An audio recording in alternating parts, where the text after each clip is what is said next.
What's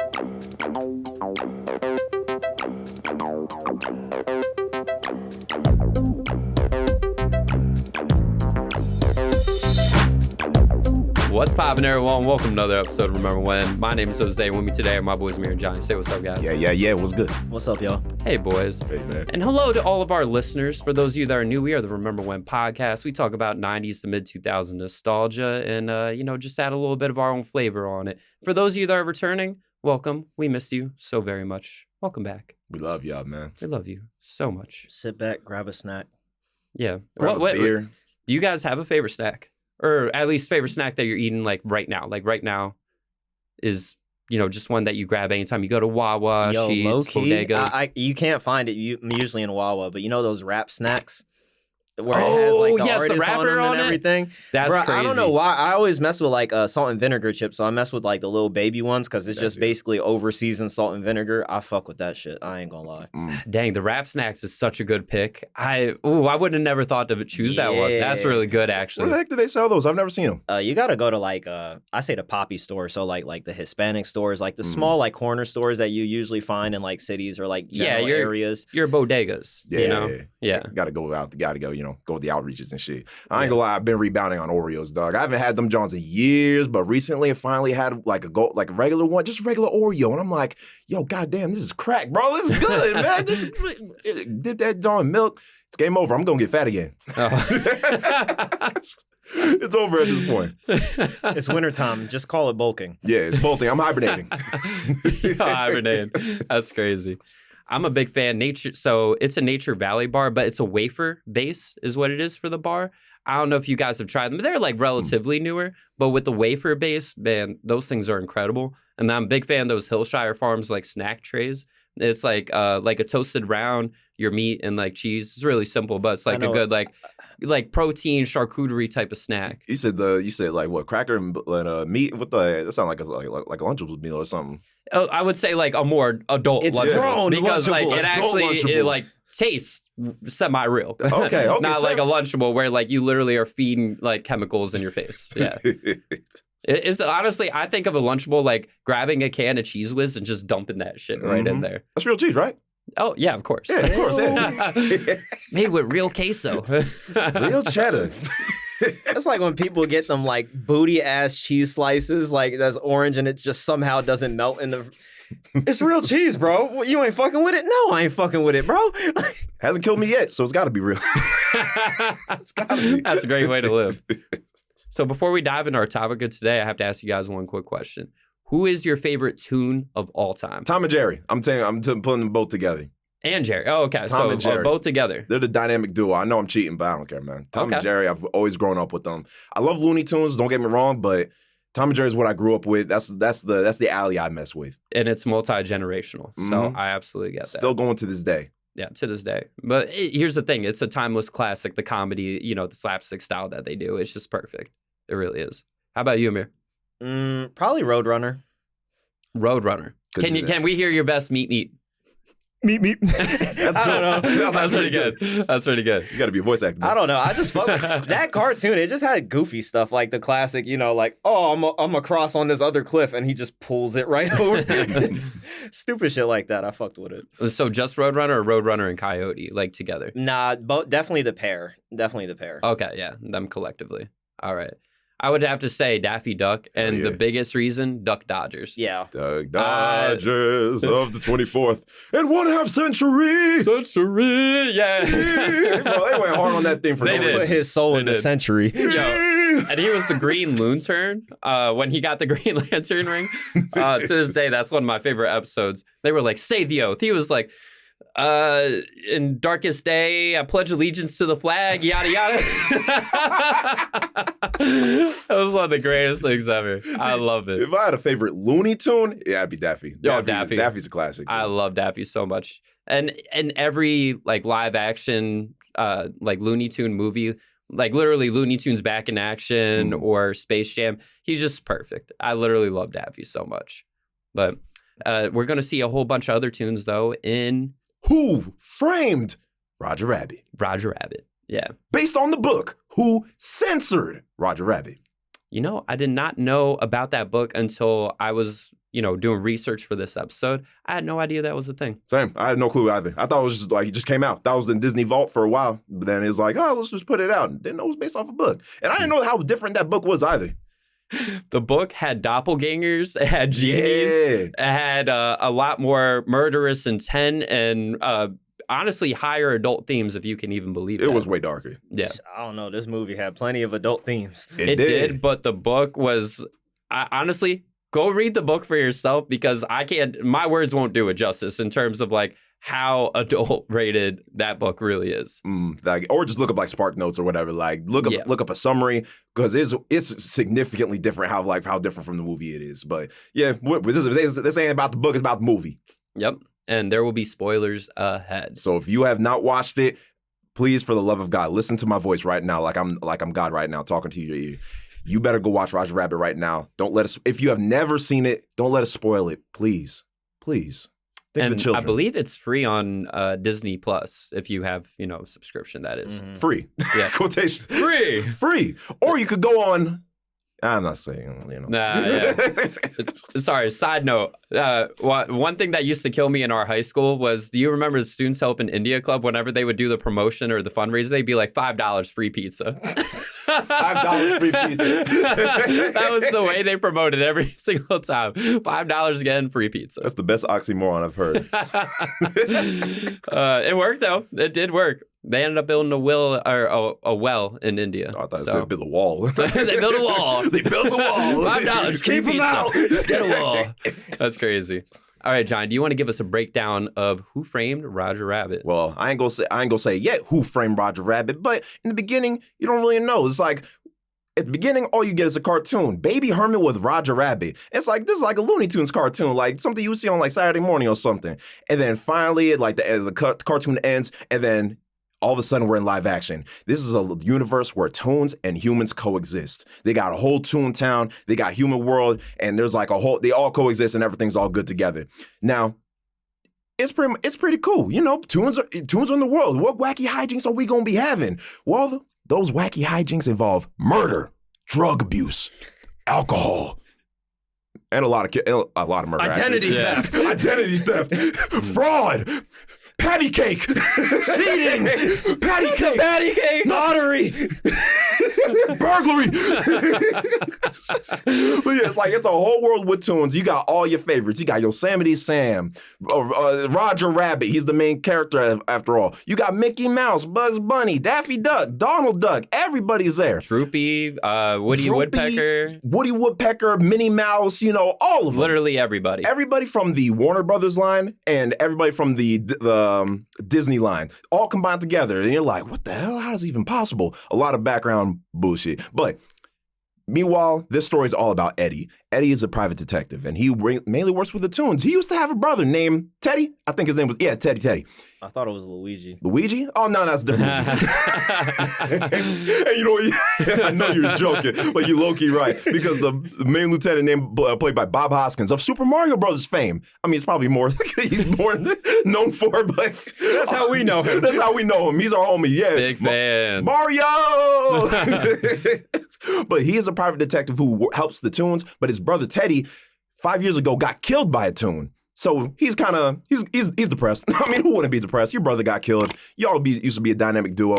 Now Eddie hates toons. He's racist. He's low-key kind of racist. He don't like working for toons. But then Roger Rabbit gets framed for murder of the Acme CEO. Murder. Jesus. This man gets a whole safe dropped on his head, bro. That's brutal. It is brutal. When they actually showed the death of his brother, I was like, dang, yo, that's actually... Or the Acme CEO. Yo, yeah, that is brutal. Everything, honestly. The whole thing's brutal.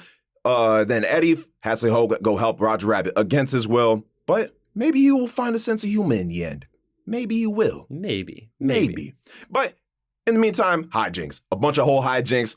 Man, it's crazy. And meanwhile, they're getting chased by Judge Doom, one of the greatest villains of all time, man. I mean, we'll get to the ending, like that whole ending sequence, but for now, what y'all think?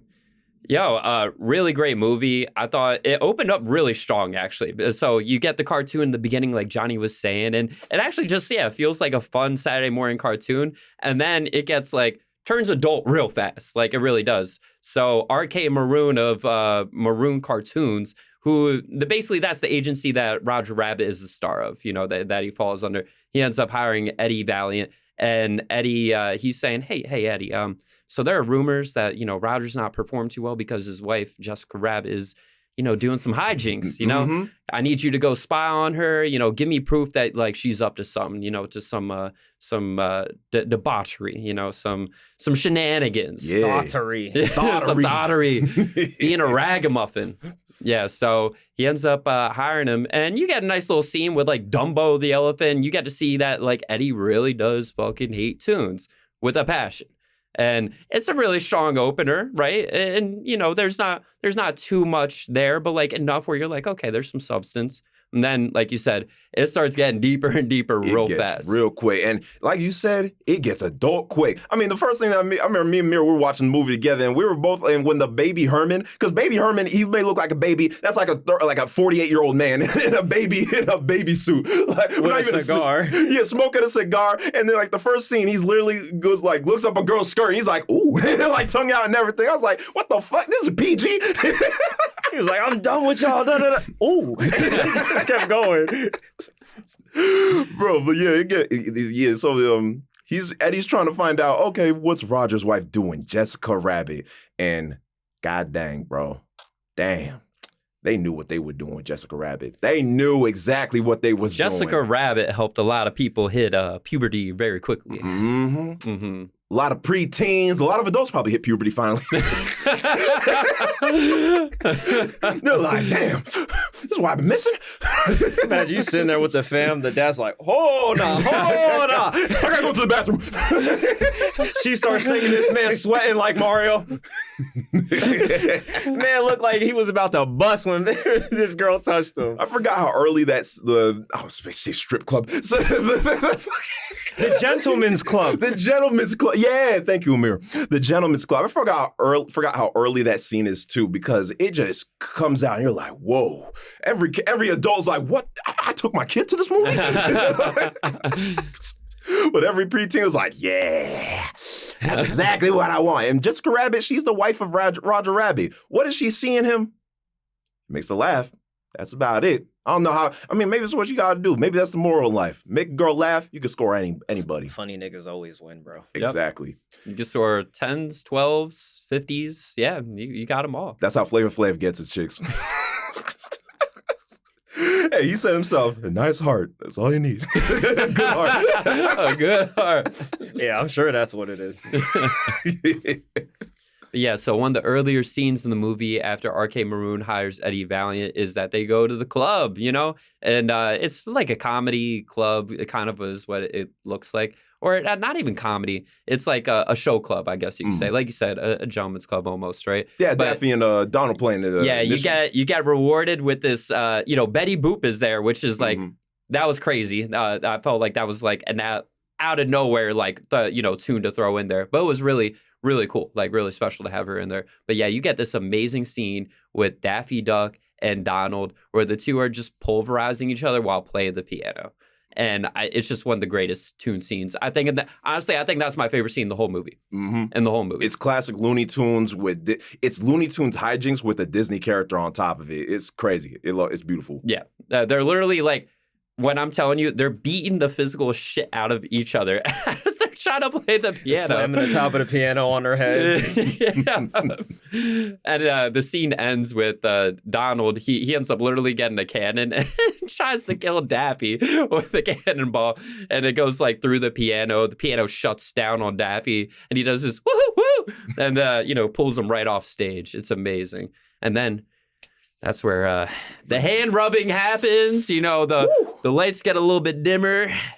Jessica Rabbit pops up on the stage. And that's when Eddie is reevaluating his hate for toons. Not enough, though. It wasn't enough. Not enough. No, it was not enough.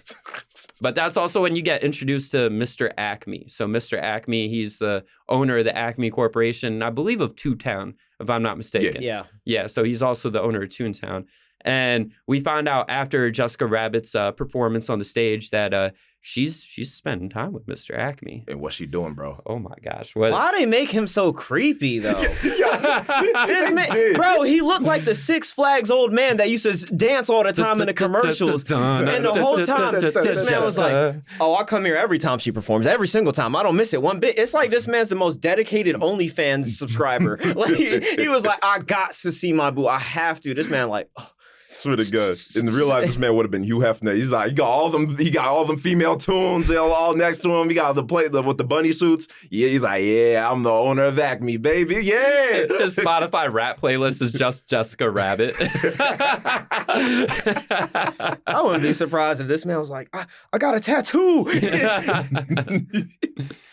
But yeah, they were caught playing patty cake. Mm-hmm. And no that's not a euphemism for them fucking. They were actually playing patty they cake. were literally playing patty cake. Yeah. Mm-hmm. So Eddie, he ends up getting the camera and he's in the window being a creep, taking pictures, but he has the evidence, he has the proof, and he brings it over to RK Maroon and to Roger Rabbit and is like, look, man, she's playing patty cake with another man.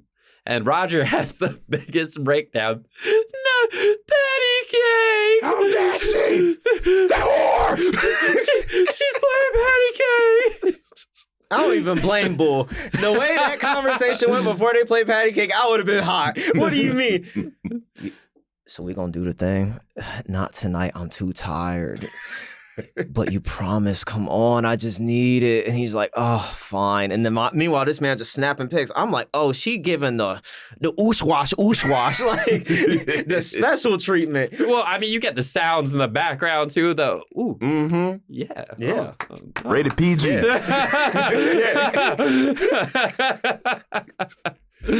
That patty cake goes a little crazy. So, Yeah, bro. And then eventually, Mr. Acme is murdered. Like we said, he gets murdered, and people saying, yo, that's Roger Rabbit, bro. Roger Rabbit killed him because he was jealous. He had to be. It's got to be Roger Rabbit. And no one's on his ass more than Judge Doom.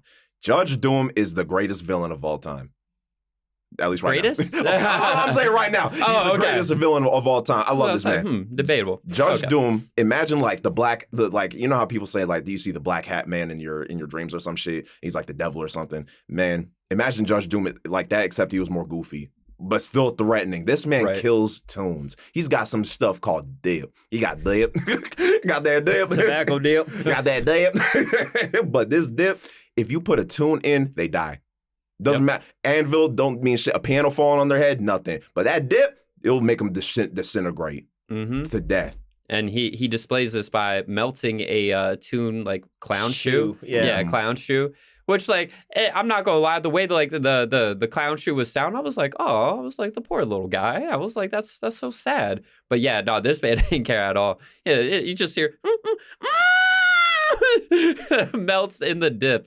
It's so terrible. This man is judge, jury, and executioner, man. Brutal. But throughout the whole movie, that man is amazing to look at. The way he just moves around, like he's cartoonish, and he'll just look at you. He reminds me of Eustace. In certain scenes, he straight up looks like Eustace, but except like way more goofy. He does. He looks like an all-black Eustace. With the glasses and everything, like how they obscure his eyes is. It looks circular glasses. Like he looks perfect. Like there's so many good scenes with that man. But yeah, Eddie finds Roger Rabbit in his bed, just chilling. He couldn't find him.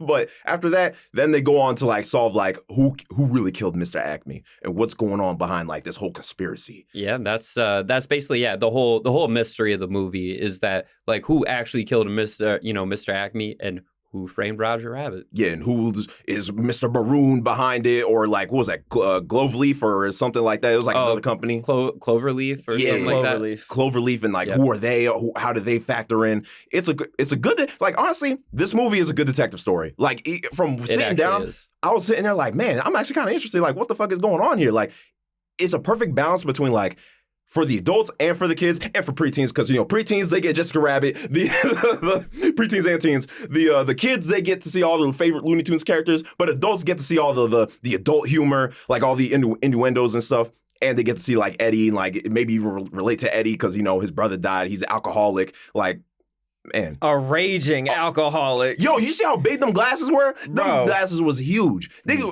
is like wine glasses with liquor poured like damn near at the top. I'm like, nigga, that's gonna kill you. This man has the iron liver. He really does, actually. He was finishing whole bottles. Even in the beginning, he was like, yeah, I got a job for you. This man said, hold up. And went right to the alcohol collection, pouring himself. He's like, you're just helping yourself. Yup. Yup. Alcohol actually runs through the movie quite a bit because we do learn there's a scene a little after Roger learns about Jessica Rabbit playing patty cake. He gets a little bit of alcohol from Eddie where they learn that alcohol with Roger Rabbit means that he explodes and goes absolutely insane and like just turns into storm, which actually, gets, played out later on in the movie at a bar scene that they have. And actually ends up saving Roger's, life. It do. Which is pretty crazy. But this man's dangerous. Like, he got fed alcohol. Imagine this man on LSD, bro. This man would probably, like, destroy the whole town. Just, like, he shrieked so loud that glass was breaking and shit. Bro, if this man was on anything stronger, he would have killed people. I was about to say, it was also just like a glass of bourbon. I just picture, like, Everclear. Like, absolutely just decimating his whole system. Yeah, absolutely foul. Yeah. But, yeah, so... You got tons of alcohol, but later down the road that applies some more. But we're at the scene with Eddie, and he has Roger Rabbit at his side. Roger doesn't know who to turn to. He's like, Eddie, you're the only guy I can trust, man. And you get some plot twists in the movie, like as they go on their like search, because they like instigate RK Maroon. They're like, you're behind this. A murder attempt happens. Well, actually, not even attempt. It's just straight up murder. Just straight up murder happens on RK Maroon, which, knocks off another suspect. Now you're like, who? Wow, like that. I thought that it was that guy, Now, the story keeps on playing out where you got to play detective alongside Eddie and figure out like who actually framed Roger Rabbit, who killed Mr. Acme, because clearly there's a murder out out and about. So, we gotta keep going to figure it out. But you get introduced down the road to the Weasels. The Weasels. Yeah, so Doom's little henchmen are five Weasels? Mm-hmm. Yeah, he has these 5 Weasels that are on the hunt for Roger Rabbit. And I think they get introduced at the bar scene. I believe. When he first popped up. Yeah. When Doom first popped up. Yeah, when Doom first popped up, and they recur a little bit because they even go to Eddie's at one point, and then they go to the bar, if I'm not mistaken. And so that bar scene is another really great one. That one is really entertaining, really funny, because Eddie is hiding Roger Rabbit, the bar owner. I forgot her name. What Dolores? is her name? Dolores, yeah. Who actually does a really great job of the movie. She crushes it. She, gives Eddie a favor, says, here, you can go hide in the secret room in the bar. And that's when Doom and the Weasels come in. And that's when things get interesting. So what was the song that no tune can resist? Dun, dun, dun, dun, dun. Dun, dun. Yeah, so Doom comes in. He's like, I know Roger Rabbit is in here somewhere. Nobody's talking. Nobody's snitching on Roger. They love Roger. And he said, no tune can resist this. And yeah, goes through with this like cane and like, is tapping on the wall. And you get a nice little cut over to Roger Rabbit. And Roger, he's ready to explode. He's tweaking, bro. Yeah, he was off one. And he's ready. He's ready to do it. And eventually, the judge gets him. Mm-hmm. Gets him. Roger This nigga ran through the wall. breaks through the wall to make his big entrance. And that's, they're taking down Roger. And then that's where the alcohol comes into play. Yeah, Roger's about to get melted, bro. Yeah, he's about to go into the dip. And then Eddie comes over. He's like, come on, give the guy one last drink. Just give him one last drink. What? How can that hurt him? One last drink. He's like, all right, that's fine. Comes over. And then that's when Roger explodes. And that's...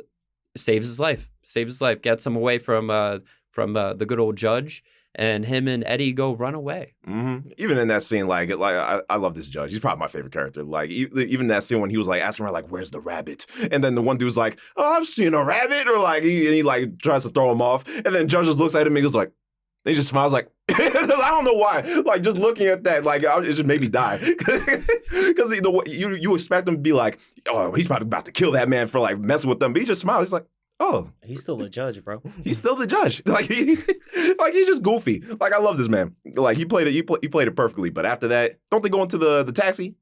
Yeah. That's when they get some taxi time. Yeah, the taxi was locked up and he broke out the taxi. Yeah, they broke out, and then they ran. Well, the taxi ran because they didn't do shit. A cartoon taxi, people. Yeah, they didn't do nothing. But I mean, just to segue like a little bit, what y'all think about the visuals? Incredible. At least for like the time period, I think it was groundbreaking because you have to compare it to other like live action things at the time, right? That like combined animation, right? A lot of the time the animation was like on one layer and not blended in like smoothly with the live action. And nowadays, yeah, it's very I shouldn't say very, but it is outdated. You could tell that it's aged by like there's certain scenes where like you could tell where like Eddie is like holding out a tune that like you could tell it's not blended in perfectly, but like it was blended in enough where like it didn't look like one character was on the foreground and Eddie was in the background kind of thing. So I thought the visuals, at least for like the time, were incredible. Yeah, because I think at like the beginning of the movie, I was like, okay, I'm noticing like maybe like a little bit of lighting, like the lighting maybe a little bit off, or maybe I can see like a little bit of artifact, like a little bit like artifacts where it's like, okay, I could tell it's like this is hand drawn, but even that's still like part of the charm. The whole charm of like hand drawn animation like works perfectly in this movie, and they blended it they blended it perfectly like together. Like the many scenes, you feel like the tunes are right there, and it feels like they're real. Yeah, there were a few really good scenes between Eddie and Roger, but I'm thinking of him and Jessica Rabbit, where I'm like, I would have thought that there was a physical actress like performing in front of him that ended up getting like drawn over. But no, it's incredible how well they were able to blend it together. Yeah, it must have been a pain in the ass for these animators, and actually I know it's a pain in the ass for the animators because that's just tedious. But y'all did a good job. Y'all did a fantastic job. Y'all made it look beautiful. And it's groundbreaking, because I don't think the closest thing that I could think of, at least around this time, is maybe like those commercials where they'd be like, I don't know, like give me a like cereal commercial. Yeah, like a cereal with, commercial. Like, Tricks the Rabbit, or got fucking Tony the Tiger, be like the Cocoa Puff bird with actual kids around him. Got Cocoa Puffs. What's that wolf dude? Remember Wolf dude? Oh, from Cookie Crisp. Cookie Crisp.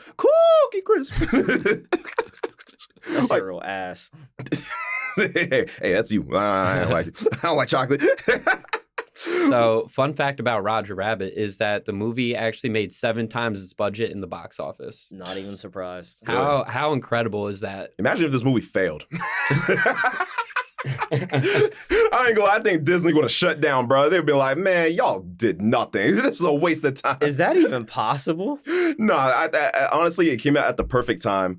Especially when Disney and you got Looney Tunes like pretty much at their hype and like pretty much damn near their peak. Even though I know Disney was like low-key struggling at the time. But this was like perfect timing because especially with the advertising, if this was like just a straight up a G movie, I don't think it would have done as good because the fact that it's PG, even though nowadays it'd probably be PG-13, but easily PG-13. They say ass. They got Jessica Rabbit in general, but my man got shot right in the back and they just showed it. Smoking. They got babies smoking. Alcohol. Yeah. But like the fact that it's PG with all like the innuendos, the fact that everybody of all ages can enjoy it, that's probably what made it like significantly better. Definitely. I know at the time Disney was trying to do like some like edgier content is what they were like attempting to do, at least with like their live action stuff, because apparently a lot of people thought like their stuff was for kids and people were getting older and they were like, why would I watch Disney movies? And so they were attempting to do like a little bit more of an edgier approach. So like this came in at the perfect timing, like still having like some like Disney fun, with like the animation and whatnot, but like still catering to like that more mature demographic. So it actually, like you said, came at a perfect time for Disney, which is incredible, that it came out the time that it did. But still surprised it didn't get a damn sequel. I'm really...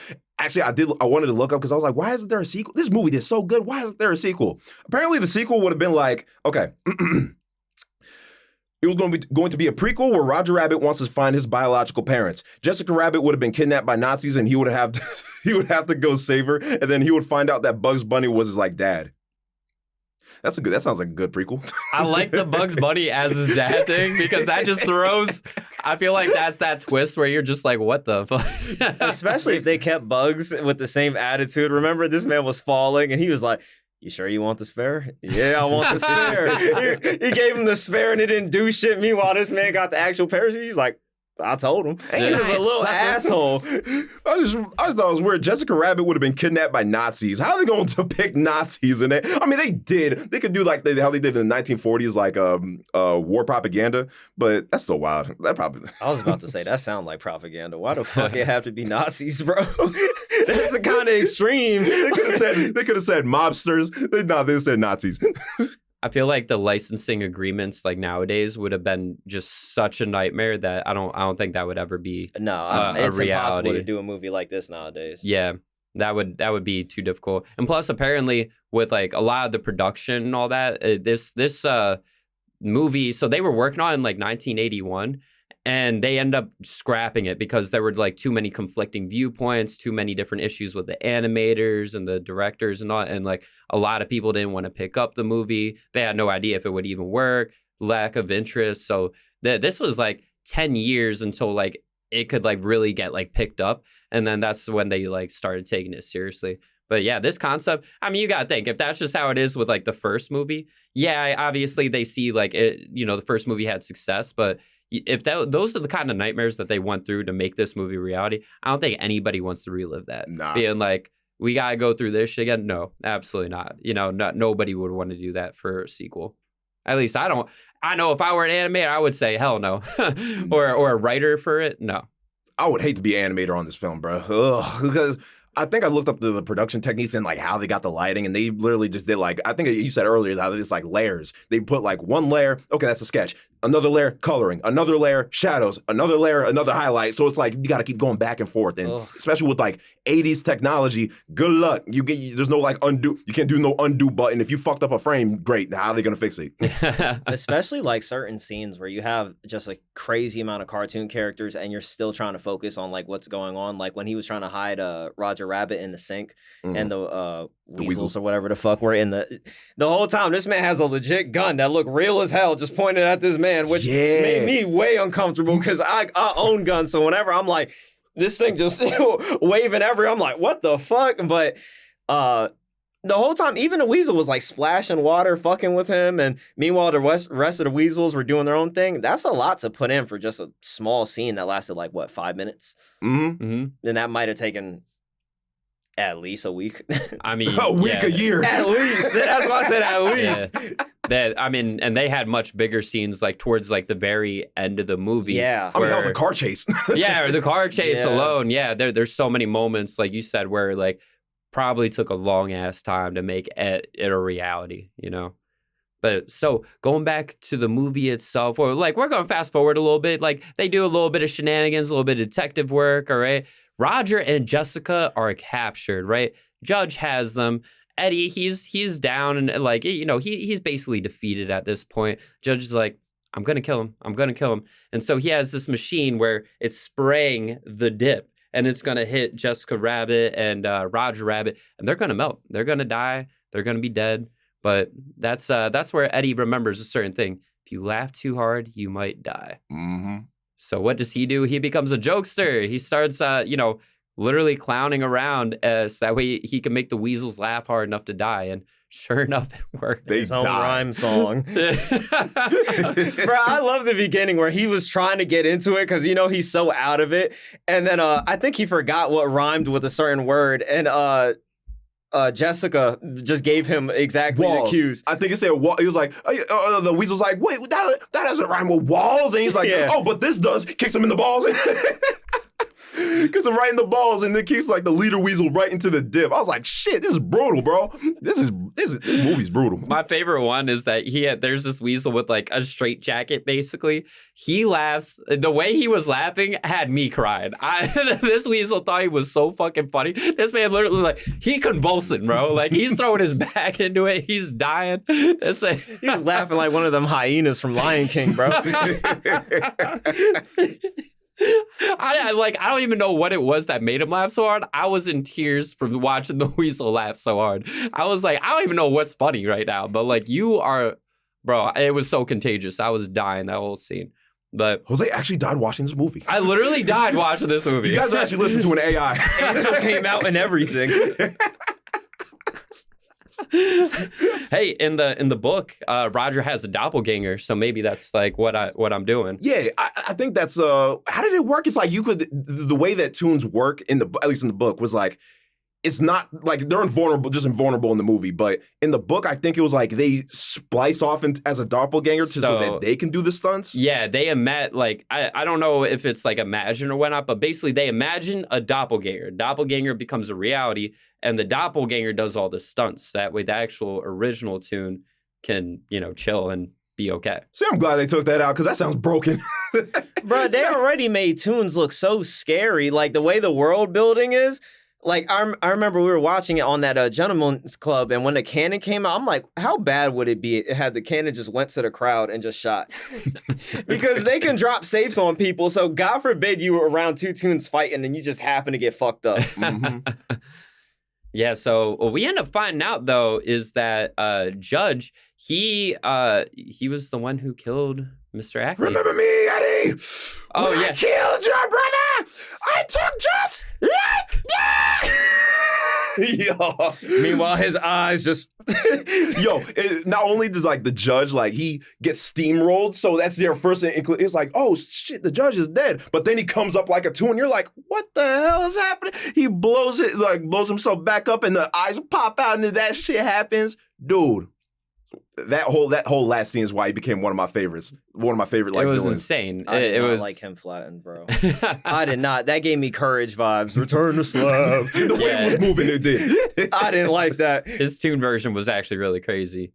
But yeah, so we find out that he wanted to kill Mr. Acme because he wanted to own Toontown, ultimately own Toontown, right? And when he owns Toontown, his goal was to like basically, tear apart the world or whatnot. He wants to build more like highways and roadways and all that kind of stuff. So apparently this, so that part of the story like is based on a real life conspiracy.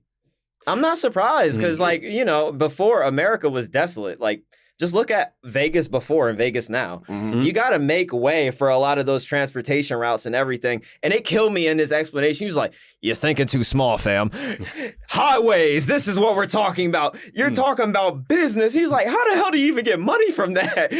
See, I ain't gonna lie, this whole plot, if y'all have ever, like, people ever played the game L.A. Noire, the ending of this movie is the ending of that game. Like, the whole conspiracy. I mean, spoilers for L.A. Noire, but it's like, low-key, not really. But like the whole ending for this movie, I was like, wait a minute, this sounds familiar. That's L.A. Noire, bro. And you know what? It takes place in the 40s too, so it kind of works. It does work. So you're saying L.A. Noire ripped off this movie? Yes. And they need to be sued. Yeah, so the conspiracy behind that Roger Rabbit is taking inspiration from is that LA in like the 30s and 40s had the red car system, which you actually see in the Roger Rabbit movie. That's the primary method of transportation. And so the high popularity, or at the height of the popularity of the corporation, it ends up getting bought out by another company, which in Roger Rabbit is the Cloverfield company. And behind the primary investors for that company were like General Motors, Firestone, all these big like automotive companies. So the conspiracy is that they, invested in this company so that way they could take down the railway system and, build up new roads, gas stations, automotive stores, so that way they could profit off of it. And that's basically what Roger Rabbit ends up taking the direction into, because it is Who Framed Roger Rabbit, but like they end up throwing that like in there in the end. I mean, they kind of build up to it. They have breadcrumbs leading up to that, in the movie, because they do talk about the red trailway system, and they do talk about how I forgot again the Cloverfield company. Yeah, Cloverleaf. Cloverleaf, yeah, Cloverleaf. And there's like I think the Mr. Maroon. He said they like you get like little like hints. It's like I had to buy Acme in order to sell my company to Cloverleaf. So it's like, okay, how's Cloverleaf tied into this? And then Judge Doom's like, yeah, I'm the sole stockholder, aka I run this bitch. Like, this is my whole operation. That's literally it. And yeah, so that's how that whole conspiracy theory ties into Roger Rabbit, which is, again, like this movie has way more layers than you would think. You want to know what the funniest scenes too, at least in this like ending, I think it's like before they get tied up, Roger Rabbit comes out with the gun and he's like pointing at Judge Doom and shit. He's like, yeah, I'm willing to use this. Yeah, and this is like I can finally got you right where I want you. And then the bricks fall on his head. I ain't gonna lie, I died. Like it just comes out of nowhere. Well, not even out of nowhere because you see like the weasel was like biting it, but it's like Roger Rabbit. He's like, man, this man's serious. Just a fucking crumple. I forgot what they said. He's like a stack of bricks, and then it just fell on him. But man, that whole final scene is amazing. It actually is gold. Judge Doom versus Eddie. Toon Judge Doom. Because Judge Doom is a toon. And this is his human shell, I guess. What does his actual body look like? No idea.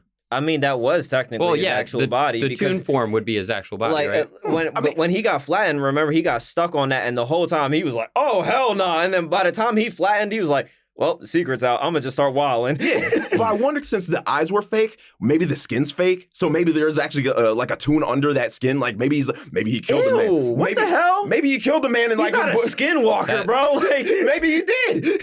Yep. There's the next conspiracy. Just bring back the book idea.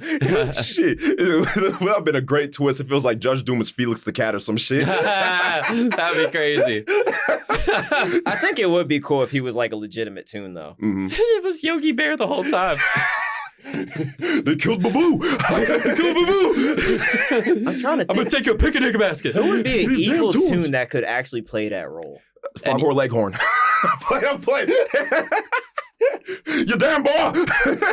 I would say Yosemite, but even his guns and stuff, they made him like pretty relevant in the movie, so I can't even say that. I want to see it be like Spike from Tom and Jerry, the dog. I can see Spike doing it. Spike could do it. Yeah, that would be crazy. He's like, I did it because I hate Tom. Probably Pete from Disney.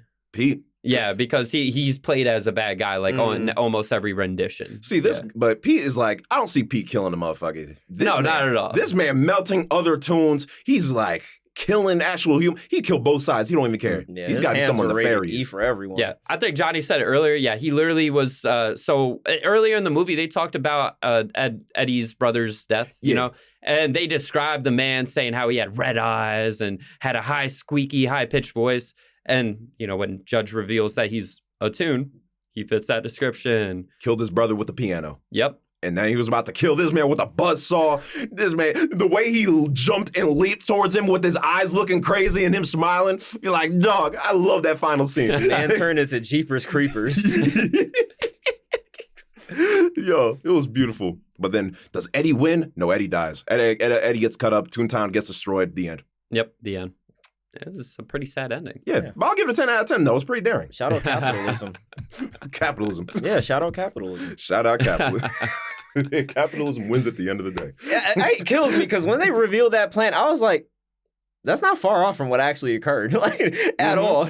And like Jose said, it's based off something real. So, yep. It's based off a true conspiracy. I believe that conspiracy. Oh yeah, 100%. 100%. That's like the most like reasonable sounding conspiracy. Yeah, it sounds pretty normal to me. Yeah, corporation buys it out. The investors, all automotive companies. Whoever there gets fucked. Yeah, right. They didn't have internet. What the hell? Who's gonna find out? Just clear them out. Yeah, they were like, let's just like get rid of this railway system, make money. All right, bet. It's crazy. But yeah, so at the end of the day, what was it? The note from Mr. Acme. What did it? He willed the Toontown to who? To the Toons itself, right? And okay, that's what I thought. And I think it was like, because it was like a plot point throughout the movie where it's like, oh, what does this thing say? Like, what's the will? Oh, it's just nothing. Or like, it's just like a random letter. But then it's like, oh, the disappearing ink. Oh, this is what it actually says. Wow, it actually goes to the Toons. And then they sing a little kumbaya at the end, you know, like do a little tune dance. Machine breaks through and everyone just starts walking in this random ass building. Like, how close is it building to Toontown?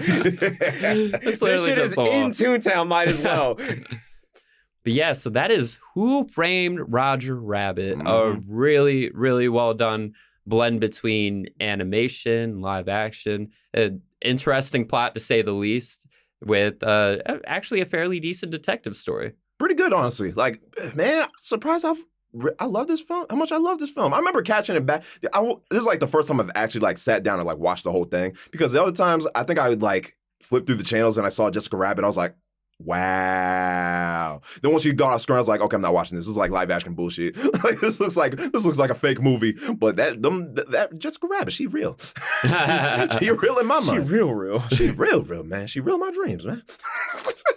But other than that, man, especially for because I'm trying to think if there's other than like commercials, were there other movies that blended cartoons with Pete's Dragon. Pete's Dragon? Yeah. Huh. Mary Poppins too, but that was like way back. Oh, can't forget about the classic Song of the South. With Uncle Remus. Yeah. Oh, yeah, wow. You're right. Why are you bringing that up? Because it's a history. It's part of history. Dang it. Zippity-doo-dah, zippity-yay. You're right about that though. Yeah. Wait, didn't Nickelodeon do something with like Timmy Turner or Jimmy Neutron where they had the mix of the cartoons and a live action? I don't think there was live action. Didn't they have something with Drake Bell? Oh, that was ew. for like live action Fairly Odd Parents. Yeah, they were CG. That was nasty. Yeah. Oh, never mind. I'm remembering now. But I'm sorry, guys. I didn't meant to. I do remember one episode. It had the Nega Chin, where at the ending of it, the Nega. Nigga chin. That's how he said. He said the nigga chin. The Nega Chin. Oh yeah, no, that was Crocker. That was Crocker. He did say that. That's a hard fact. He's like, "Get the crimson chin." The nigga chin. They knew what they were doing. They did. The end of the episode, I think it was like one of the storyboard artists or like the creator of like Fairly Odd Parents, or maybe no, it wasn't Butch Hartman. It was just like a random dude, like a comic artist, and then Nega Chin comes at the door and he's like, "Hey man, you drew me like that? Let's have a talk," and then just beats his ass. That's what And his mom like calls out to him, right? Yeah. He's like, "Mom, I'm gonna be a little bit. Don't be late for dinner." And the Nega Chin takes him. Claps his cheeks, man. And a good episode. Yeah. So it's good when cheeks are clapped. Of course. Always good. Great way to end any cartoon. Mm-hmm. But yeah, this movie, it's honestly one of my favorite of all time. It probably shouldn't get this ranking, but I'm going to give it a 9 out of 10. Shit. I'm right with you. 9 out of 10. Honestly, with the production problems and like the amount of effort that it took in, I'm willing to give it a 10. You know what? 9.5. I'll be generous. Like 10 out of 10 has got to be a movie that like moves me and I can watch it every day. That's perfect movie. Yeah. This is a 9.5 to me. I like this movie. The animation hell that probably went through like the whole behind the scenes is I don't even want to envision that whole workload and stress. But they did it. They made a timeless classic. This movie's awesome. And what was the actor's name again? We got Bob Hoskins as not a main character. Fuck anybody else. Eddie. That's his full name. The actor's name. Eddie Valiant is the character. Shout out to you, my boy. Shout out to you, Bob Hoskins. We love you, man. Yeah. 6 years later, you play Mario and never be the same. Please come on the show. He's dead. Send your spirit. Get the Ouija board. Would that board. be disrespectful? You get like some fake ass lady. We're connecting. He says you're gay. Oh, yo, shout outs to Christopher Lloyd for playing the judge. Man played that shit perfectly. Yeah, it was incredible. Beautiful. Love that man. Oh, God. Favorite character. I love that man. I mean, he delivered, like actually embodied the character, like no joke. But yeah, so that's Who Framed Roger Rabbit. Just fantastic movie. And if you haven't watched it in a while, go rewatch it. Mm-hmm. Watch it with your kids, man. Watch it with your above 12-year-old kids. Yeah. If they're 6 years old, they're not going to get it. If they're double digits, you know. Yeah, I didn't even realize half the shit was in here. Yeah, when I was a kid, I just appreciated all the tunes. I was like, oh, that's so cool. I was like, yeah. Probably I was blind to all of it. Fell asleep at the live action. Bugs Bunny. Ooh. Bugs. Mickey Mouse. What the hell's going on? They're killing tunes. Oh my God. It's just me like replaying that Donald and Daffy scene just 25 times. Not actually watching the rest of the movie. Never figuring out Who Framed Roger Rabbit. But no, perfect, great movie. One of the best. Stellar movie. Go revisit Who Framed Roger Rabbit. And let us know in the comments what other live action animation movies you really enjoyed. You know, is it Space Jam, Looney Tunes back in action? What are some of your favorites? Let us know in the comments. Yeah, do you agree with what we said? How did you feel about the movie? What's your rating on that? Yeah. Let us know. If you think it's a piece of shit, we'll come after you. Don't worry about it. Yeah, we'll shout you out. We'll talk about it. We'll come after you, man. But thank you all so much for listening and watching. We appreciate you so very much. Until next time, peace out, remembers. Remember When is a Sweet Recording production. Check them out at suiterecording.com. Intro and outro created by our very own Johnny. Subscribe, listen, and remember to review wherever you are on social media. Thanks for listening.